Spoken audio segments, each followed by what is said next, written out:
అలసిపోయావా? శరీరంతో కాదు, మనస్సుతో. నీ లోపల ఒక పెద్ద యుద్ధం జరుగుతోంది. కానీ ఆ యుద్ధం బయటెవ్వరికీ కనిపించడం లేదు కదూ. రోజులు గడిచిపోతున్నాయి, క్యాలెండర్లో పేజీలు మారుతున్నాయి. కానీ నీ జీవితం మాత్రం అక్కడే, ఎక్కడికక్కడే ఆగిపోయినట్లనిపిస్తోందా? రాత్రి పడుకునే ముందు 100 ఆలోచనలు, బ్రెయిన్ కాలిపోయేలా ఓవర్ థింకింగ్. ఉదయం లేవగానే మళ్ళీ అదే శూన్యం. ఈరోజు ఎందుకురా దేవుడా అనిపించేంత చిరాకు.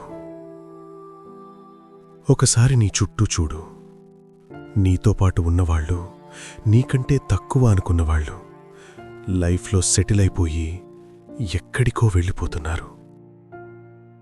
కార్లు కొంటున్నారు, ఫారెన్ వెళ్తున్నారు, సక్సెస్ని ఎంజాయ్ చేస్తున్నారు. నువ్వు మాత్రం ఇంకా అక్కడే ఉన్నావు. ఒక చీకటి గదిలో చేతిలో ఒక ఫోన్ పట్టుకుని వాళ్ళ స్టేటస్లు చూస్తూ, నా లైఫ్ ఇంతేనా, నా ఫ్యూచర్ ఏంటి, ఎవడైనా వచ్చి నన్ను నరకం నుంచి బయట పడేయడా అని ఎదురుచూస్తున్నావు.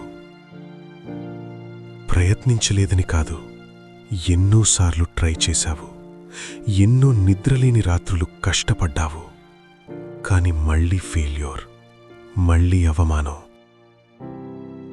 బయట ప్రపంచానికి మాత్రం ఒక ఫేక్ స్మైల్ ఇస్తూ కవర్ చేస్తున్నావు. కాని లోపల ఒంటరితనం, భయం నిన్ను తినేస్తున్నాయి.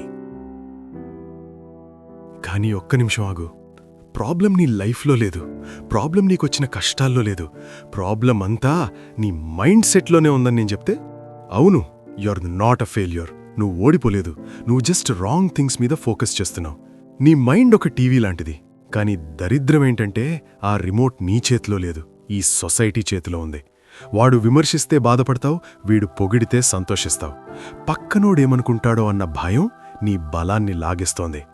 గుర్తుపెట్టుకో, కంఫర్ట్ జోన్ అనేది ఒక అందమైన శ్మశానం లాంటిది. అక్కడ నీ కలలు, నీ ఆశయాలు ప్రశాంతంగా చనిపోతాయి. నువ్వు పడిపోయిన ప్రతిసారి లైఫ్ నీకొక పవర్ఫుల్ లెసన్ నేర్పిస్తోంది. కానీ నువ్వు ఆ లెసన్ నేర్చుకోకుండా గుడ్డిగా ఏడుస్తున్నావు. This is not you versus the world, this is you versus you. నిన్నటి నీకంటే ఈరోజు నువ్వు బెటర్గా ఉన్నావా లేదా, దాట్స్ ఇట్. ఒక్కసారి కళ్ళు మూసుకో, నిన్ను నువ్వే ఊహించుకో. ఒక అబ్బాయి ఎన్నో ఆశలతో లైఫ్ స్టార్ట్ చేశాడు. కానీ వరుస ఫెయిల్యూర్స్, ఎవరూ సపోర్ట్ చేయలేదు. సొంత బంధువులే వీడి వల్ల ఏమీ కాదు అని ముఖం మీదే అన్నారు. ఇంట్లో వాళ్లకి మొహం చూపించలేక, ఫ్రెండ్స్ని కలవలేక రూంలోనే బందీ అయ్యాడు.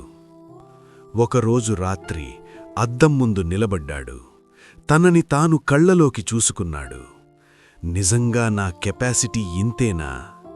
ఇక్కడికే నా కథ అయిపోయిందా? ఒక లూజర్లాగా మిగిలిపోవడానికా నేను పుట్టింది?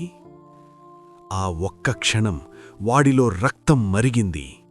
ఏడుపు ఆపాడు, సాకులు చెప్పడం ఆపాడు, సింపతి వెతుక్కోవడం ఆపాడు. ఆ తరువాతి రోజునుంచి వాడి ఫోకస్ మొత్తం మారింది. పగలు రాత్రి తేడా లేకుండా ప్రాణం పెట్టి కష్టపడ్డాడు. నిన్న అవమానించిన వాళ్లే ఈరోజు వాడి అపాయింట్మెంట్ కోసం వెయిట్ చేసే స్థాయికి ఎదిగాడు.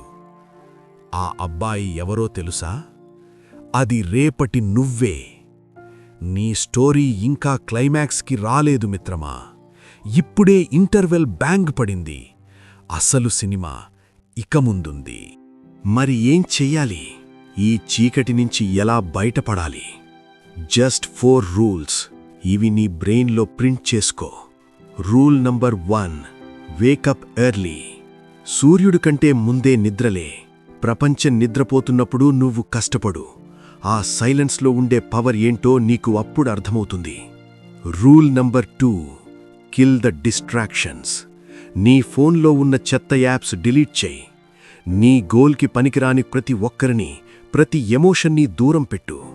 నిన్ను కిందకి లాగే ఫ్రెండ్స్ ఉన్నా సరే కట్ చేసి.